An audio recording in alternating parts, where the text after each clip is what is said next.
હિંમતનગરમાં નકલી પોલીસ બની 8 લાખ રૂપિયાનો તોડ કરનાર આરોપીઓ સામે પોલીસ ફરિયાદ નોંધાઈ છે। એ ડિવિઝન પોલીસ 2 આરોપીને ઝડપી પાડ્યા છે, જ્યારે એક અન્ય આરોપીની શોધખોળ હાથ ધરવામાં આવી છે। ગુજરાતમાં ઘણા વખત લોકો પોલીસની ખોટી ઓળખ આપી લોકો પાસેથી પૈસા પાડવતા હોવાના કિસ્સાઓ સામે આવતા રહ્યા છે। ત્યારે આવો જ એક કિસ્સો હિંમતનગરમાં સામે આવ્યો છે। ગત 10 ફેબ્રુઆરીએ હિંમતનગરના એક વ્યક્તિ પાસેથી અફીણની પકડી કરવામાં આવી હતી અને જ્યારે તે વ્યક્તિ અફીણની પડકી આપવા આવ્યો ત્યારે આરોપીએ પોતાને પોલીસ તરીકે ઓળખાવી તેને ધમકાવ્યો હતો।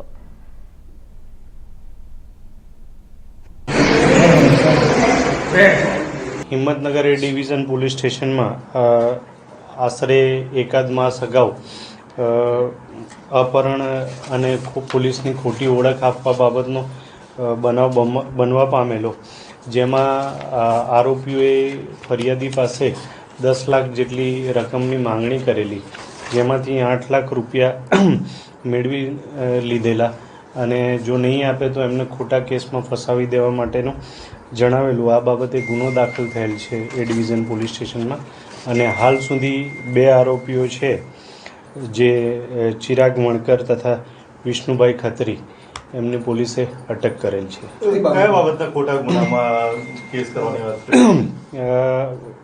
અફીણની પડીકી મંગાવેલી અને એ લઈને આવેલો ત્યારે એમને રોકેલો અને પછી એમ કીધું હતું કે ભાઈ અમે પોલીસ તરીકેની ઓળખ આપેલી, જો એ પૈસા નહીં આપે એની પાસે પહેલાં 10 લાખની માંગણી કરવામાં આવેલી।